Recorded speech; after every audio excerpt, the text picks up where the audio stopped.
berpendapat karena takut akan dihakimi atau takut dianggap salah. Padahal setiap suara kita memiliki kekuatan untuk menginspirasi atau bahkan mengubah sesuatu. Selamat datang di episode kali ini. Kita semua pasti pernah merasa takut, tapi yang terpenting adalah kita tetap bergerak maju. Meskipun dengan rasa takut itu, tapi pentingnya ketekunan dan tidak mudah menyerah, keberhasilan sering ada di saat yang tidak terduga. Seperti yang akan ada kita dibahas di episode kali ini, hidup bukan hanya tentang menemukan siapa kita, tapi tentang menciptakan versi terbaik dari diri kita sendiri. Dengan berani berpendapat, yuk mulai perjalanan kita bersama di sini.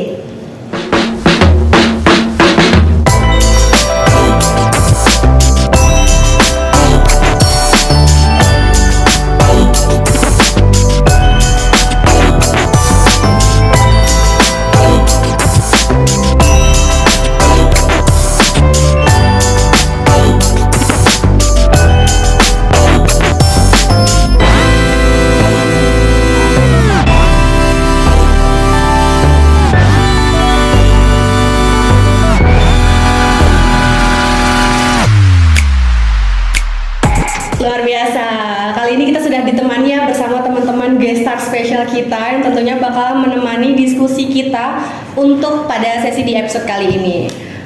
Karena berhubung udah datang nih guest star-gestarnya, kita perkenal aja yuk, boleh dari sebelah sini? Halo semuanya, aku Riri. Halo, aku Farah. Halo, aku Ina. Halo, aku Pinkan. Oke, salam kenal kakak semua. Selamat datang kepada Kak Riri, Kak Farah, Kak Ina, dan Kak Pinkan. Berhubung kita udah saling kenal nih ya, kita bisa langsung mulai aja kali ya sesi diskusinya. Tapi sebelum kita mulai, aku mau sedikit menjelaskan tentang segmen kita pada episode kali ini. Jadi episode kali ini adalah tentang pusing tapi penting. Nah, sebagai anak jurusan komunikasi, udah pasti nggak asing lagi dong ya kan sama hal-hal yang namanya berdiskusi atau terkait dengan beradu pendapat. Nah, di segmen ini kita bakalan berargumen tentang berbagai hal yang kontroversi yang biasanya tuh menjadi perdebatan di tongkrongan-tongkrongan gitu. Nah, nanti kakak-kakak di sini, Kak Riri, terus Kak Farah, Kak Ina, dan Kak Pinkan akan dikasih suatu topik, dan dari topik itu akan dikasih 2 opsi. Nanti kakak-kakak di sini tinggal pilih aja opsi yang paling mendekati diri kalian sendiri dan kasih alasannya kenapa pilih opsi itu. Gitu. Sampai sini kita bisa langsung mulai aja kali ya. Bisa. Langsung masuk ke topik yang pertama ya. Di sini topik pertamanya adalah tentang lupa bawa dompet versus lupa bawa HP. Oke, dari sini ada yang mau berpendapat duluan? Dari siapa? Boleh dari aku dulu. Silakan. Kalau aku tim yang lupa bawa handphone, Kenapa tuh? karena aku sendiri punya dompet yang mungkin emang dompetnya nggak terlalu besar juga, nggak terlalu kecil juga. Pas yang itu tuh isinya cuman buat data-data, maksudnya kartu-kartu penting yang buat data pribadi aku, kayak misalkan KTP, SIM atau BPJS atau kartu-kartu lainnya, karena lebih enak aja gitu loh. Terus aku juga tim cash ya, anak yang cash yang jarang banget yang pakai kayak masa digital gitu. Lebih nggak mau ribet ya, jadi pas dibuka dompet langsung udah ada uang cash, tinggal bayar gitu ya. Mungkin boleh dari sebelah sini kali ya, dari Kak Riri ada? Kalau dari aku sih tim cashless ya. Jadi berarti yang lebih milih lupa bawa dompet ya? Iya, jadi mending bawa HP kemana-mana ya. Jadi sekarang kan udah zamannya digital banget kan. Jadi kayak ada m-banking dan segala macamnya juga ada di HP gitu. Jadi kalau misalnya mau payment apapun gampang pakai QRIS aja gitu. Tanpa tangan takut bau duit gitu ya. Kayak langsung aja scroll di HP gitu. Oke, kalau dari Kak Farah sendiri, Kak Farah prefer milih apa? Aku nambahin dari Riri. Oke. Karena sekarang kan zaman digital, jadi kita harus memanfaatkan ini semua. Bahkan sekarang tukang parkir pun dia ada barcode gitu di belakangnya. Ada lagi? Dari Kak Nina nih berarti nih.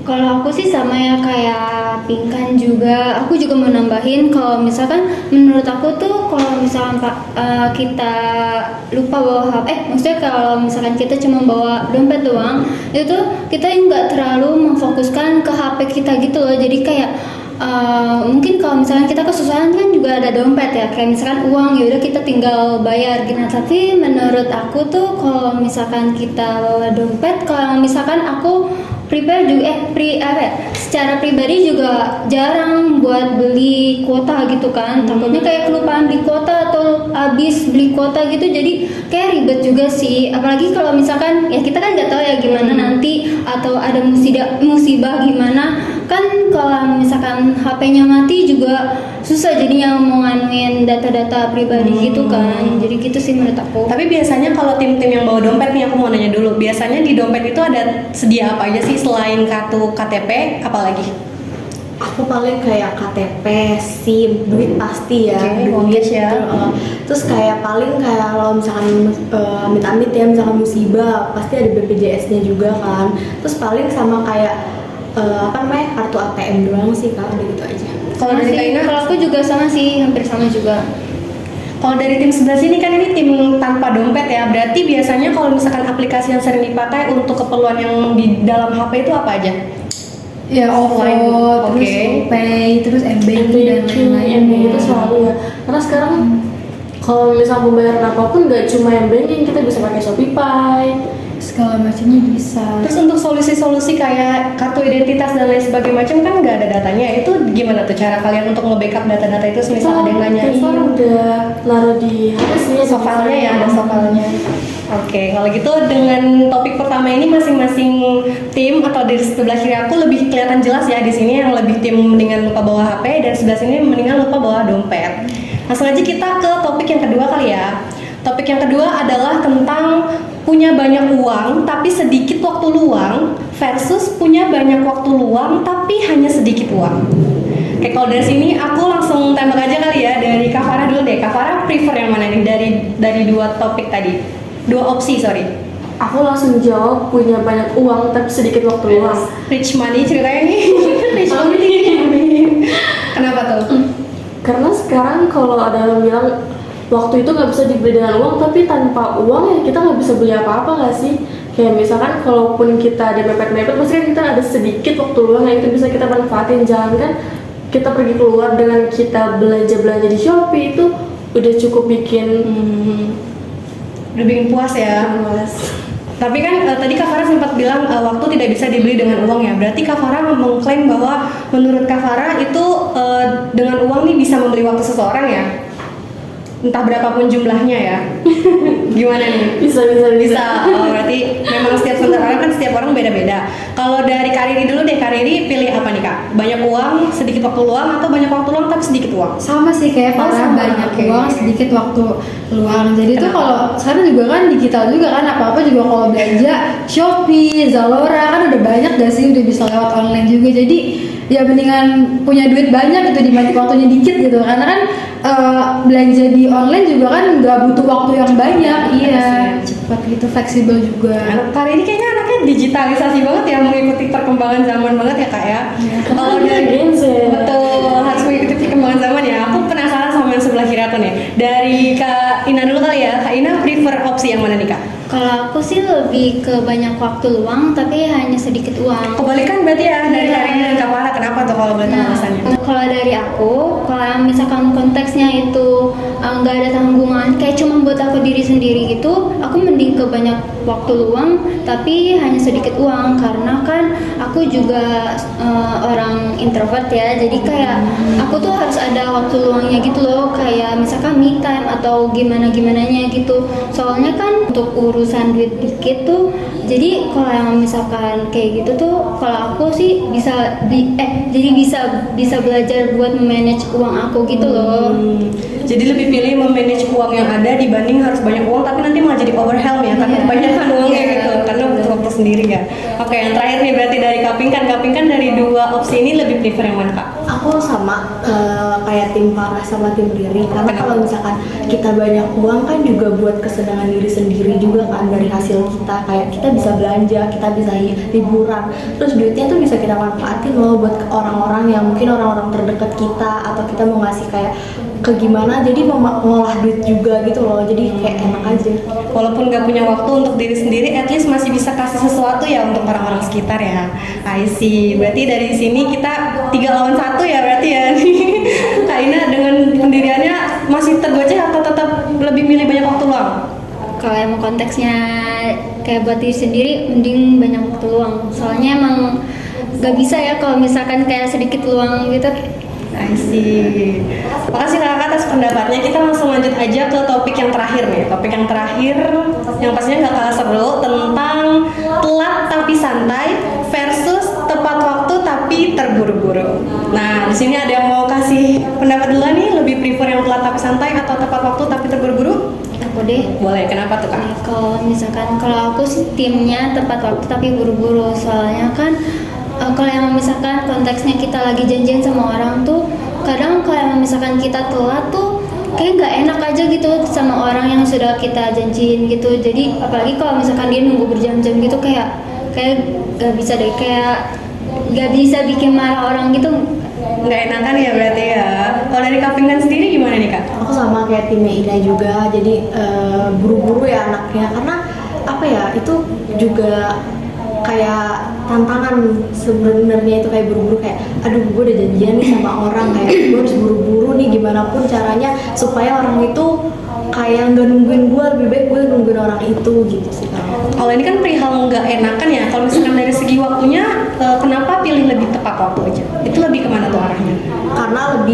Karena kalau misalkan kayak kita juga janjian sama orang ya, terus waktunya bener-bener kayak kita udah atur semuanya nih, udah pas, kayak kita nanti bakal kesini loh, terus kita ininya time-nya kayak gini, terus tiba-tiba kayak biur waktunya tuh kayak wah udah acak-acakan itu pas, Karena kayak, satu orang yang iya, telat ini mungkin jadi kayak bener-bener emosi gak sih? Oke.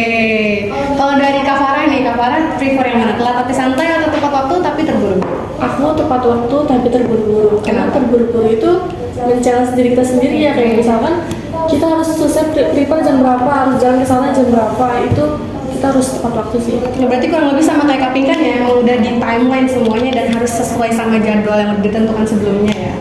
Yang terakhir berarti nih Kak Riri prefer telat tapi santai atau tepat waktu tapi terburu-buru? Sama sih kayak yang lainnya, tepat waktu tapi terburu-buru. Walaupun di rumah juga agak tergesa-gesa ya, tapi kalau misalnya kita punya janji sama orang tuh emang enakan kita yang nungguin dia dibanding dia yang nungguin kita gitu. Jadi mendingan tepat waktu tapi terburu-buru, karena buru-burunya tuh di rumah gitu loh, nggak di tempat, nggak di OTW pas mau ke tempatnya itu gitu nanti ya. Ya gitu sih. I see, berarti di sini semuanya lebih rela terburu-buru ya, yang penting harus tepat waktu. Ini kayaknya udah cocok banget orang-orang kayak gini hidupnya di Jepang ya. Semoga Sun bisa ke Jepang ya teman-teman. Amin. Oke, tadi adalah beberapa topik tentang bahasan kita untuk episode kali ini. Sebelumnya terima kasih lagi aku ucapkan kepada Kak Pinkan, Kak Ina, Kak Farah, dan Kak Riri atas pendapatnya tentang topik-topik yang sudah diberikan. Kurang lebih ada 3 topik tadi. Jadi sebelum kita tutup di segmen kali ini, mungkin dari kakak-kakak di sini ada yang mau menyampaikan sepatah atau 2 patah kata? Boleh dari aku dulu. Silakan. Buat kalian, suara kita itu kekuatan kita. Jangan takut untuk bersuara ya teman-teman. Kasih. Selanjutnya ada lagi? Kalau dari aku, berpendapat itu bukan soal selalu benar ya teman-teman. Jadi kalian bebas aja berpendapat karena setiap orang itu punya haknya sendiri. Betul, setuju. Ada lagi?